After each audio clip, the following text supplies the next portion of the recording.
This video is sponsored by CuriosityStream and Nebula. Longtime viewers will probably recognize some of the arguments I'm going to make in this video.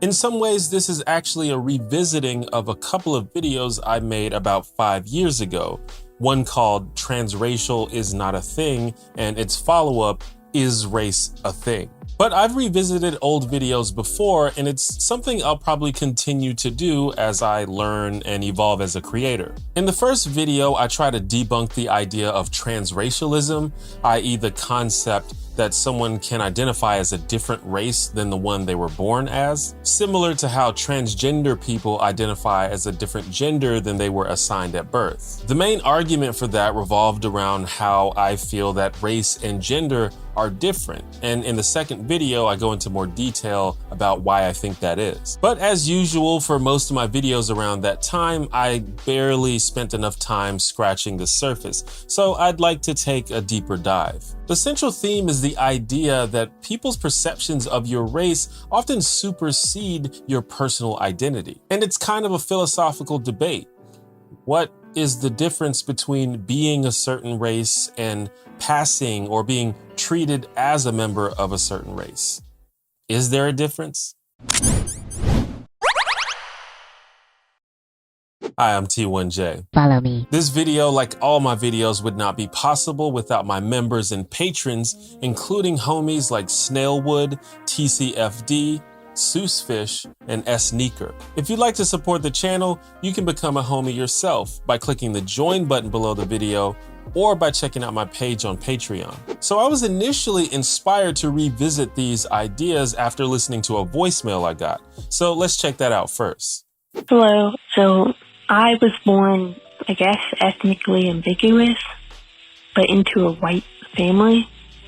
What I find interesting about that is I don't know my identity. Like, I grew up in a white household where people around you identify my parents as white, but not me, because we're Italian and Italians have a whole load of mixes in them, I guess. So I'm the one with the darker skin and larger nose and other features. I just wanted to say that we don't own our identity. I'm not white, even though I was born into a white family. People don't perceive me as white, so how can I be white? I guess my question to you is, do you think your identity is yours, or do you think it's the people around you who identify you and create your identity?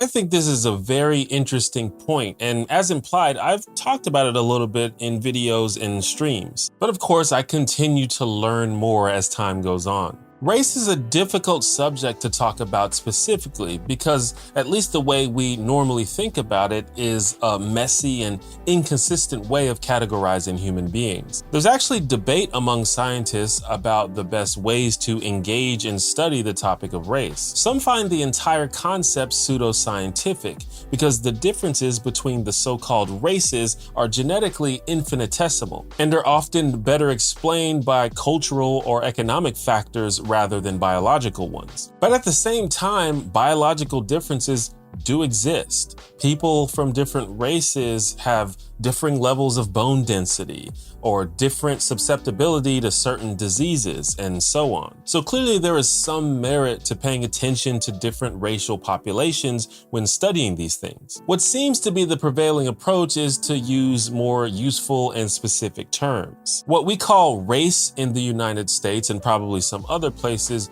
may overlap with what we might think of as an ethnic group or a geographical population, but those aren't the same things. So the biological differences I referenced above may have nothing to do with race after all. Race is a construct that doesn't really seem to be a thing outside of the social significance that we've given to it. But even then, it's an ill-defined social construct whose parameters seem to shift and change depending on where you are and who you're talking to. Like in America, we generally refer to people of Greek or Italian heritage as white.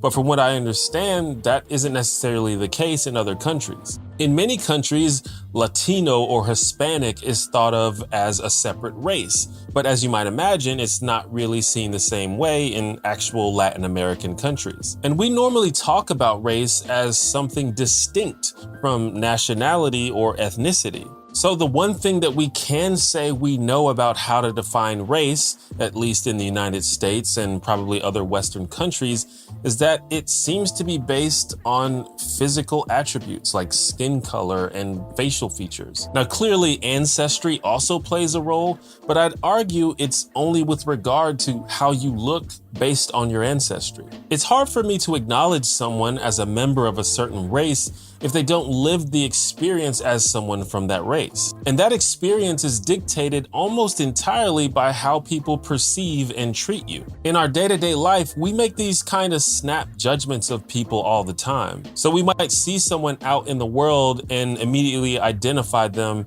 as a white person or a black person or an Asian person, etc. And this happens before we know anything about them besides how they look.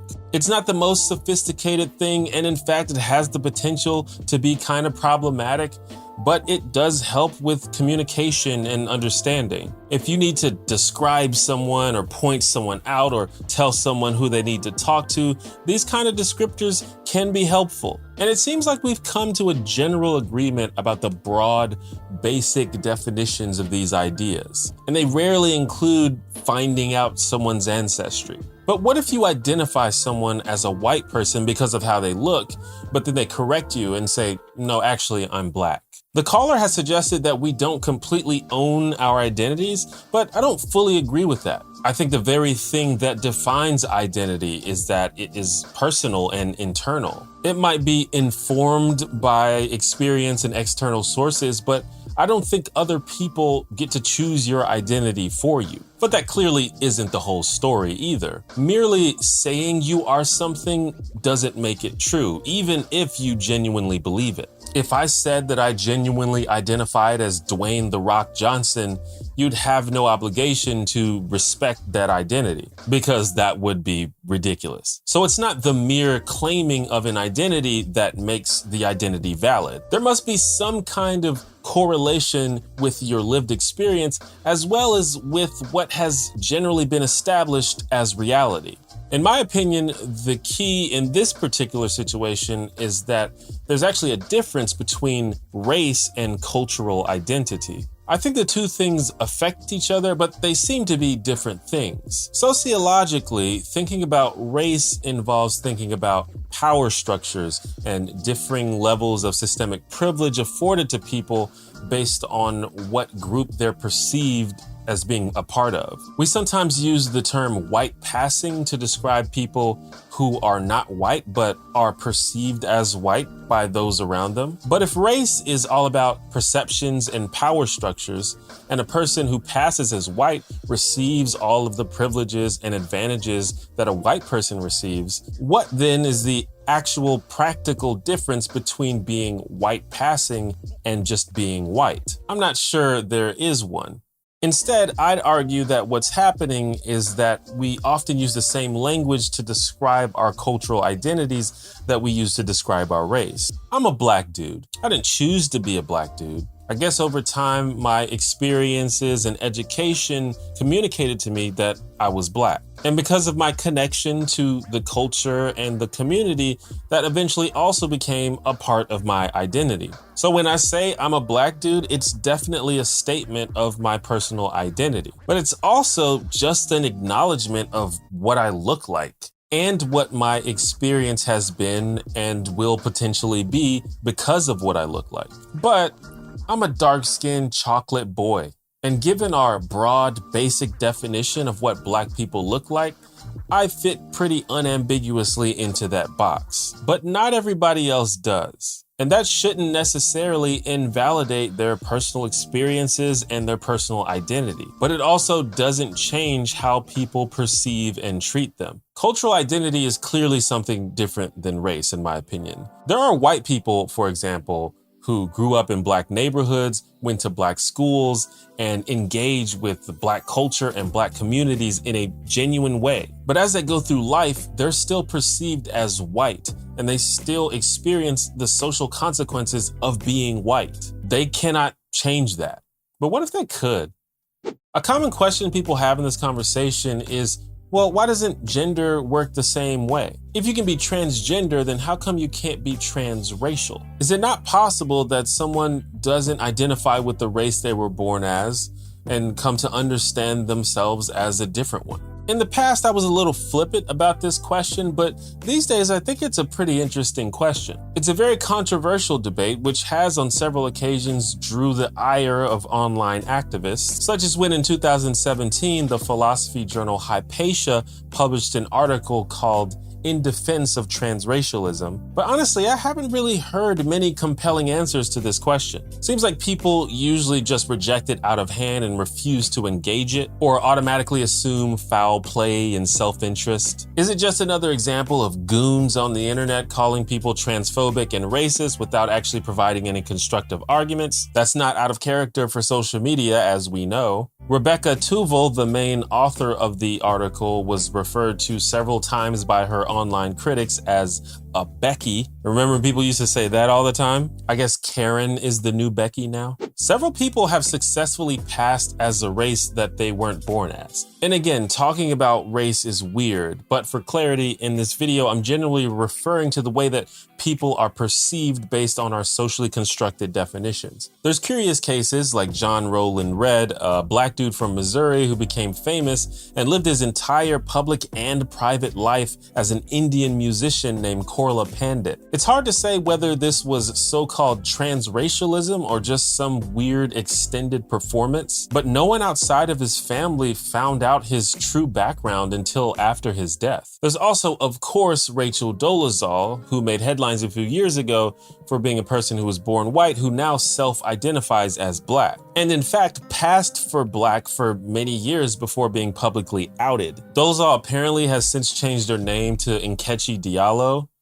Okay. But she still uses her original name in her professional work, so that's what I'm going to use in this video. Anyway, she kind of became the face of transracialism, possibly because she's one of the only so-called transracial people that anyone even knows about, and definitely the only well-known one that's like a semi-serious person. Generally, when we hear about this kind of stuff, it's usually what I would consider a clearly troubled person that appears on trashy talk shows and shit like that. And I guess it's possible that I'm being overly judgmental, but at any rate, Dolezal seems like a coherent, reasonable person for the most part. And I guess that's why people latched onto her. And I just said earlier that I don't really see a significant distinction between being white and being white passing. And Dolezal clearly passed as black for some time in her home city of Spokane, Washington. So what's the distinction between being black and being black passing? If your experience matches that of other black folks because the world around you perceives you as black, if I'm being consistent, I'd have to argue that there is no difference. But that's also kind of the problem as well. I said earlier that I haven't heard very many compelling arguments for why transracialism isn't a thing, which isn't to say that compelling arguments don't exist, but more to say that people tend to have non-constructive knee-jerk reactions to things like this, which is understandable, but also disappointing. But one example that does a decent job is a response to the Hypatia article written by feminist philosopher Tina Fernandez Batz. She makes several interesting points, not the least of which is that, frankly, race and gender are two completely different things. And it's not clear why exactly the existence of transgender people logically necessitates the existence of transracial people, any more than it necessitates the possibility of me identifying as The Rock, no matter how fucking cool that would be. It's kind of a random association pulled out of nowhere. I guess the idea is that both race and gender are largely social constructs, but that doesn't really mean anything. This is like saying your mouth has a hole and your ear has a hole, so that must mean that food goes in both. Just because two things share a property doesn't mean that they work exactly the same way. As mentioned before, personal identity must be supported by established reality and lived experience. So attempting to answer questions about racial or gender identity without considering these things will probably lead to an unsatisfactory result. And when comparing Dolezal's story or the general concept of transracialism to the lived experiences of either Black people or transgender people, I just feel like it doesn't really match up. Now, I'm giving Dolezal the benefit of the doubt that her identity is genuine, although not everyone else does the same. But even so, Dolezal has the option to shed her Blackness and resume living as a white person. This is a privilege that Black people simply don't have. And I use the word privilege intentionally. Even though Dolezal was able to pass as Black for some time, her ability to do so was an exhibition of her white privilege. It's something that Black people can't do, but she could because she was born white. And being Black, yet also having some form of white privilege, is incoherent and outside the established reality of race in America. In the Hypatia article, Tuval argued that trans women also have the option of living as men, which she considered a counter to the white privilege argument I just made. But this is that same erroneous equivalence of race and gender. They just don't work the same. As far as I understand, people don't choose the gender that they think is more fun or more comfortable and could theoretically switch back if they wanted to. The reason that people transition is to affirm their internal identity.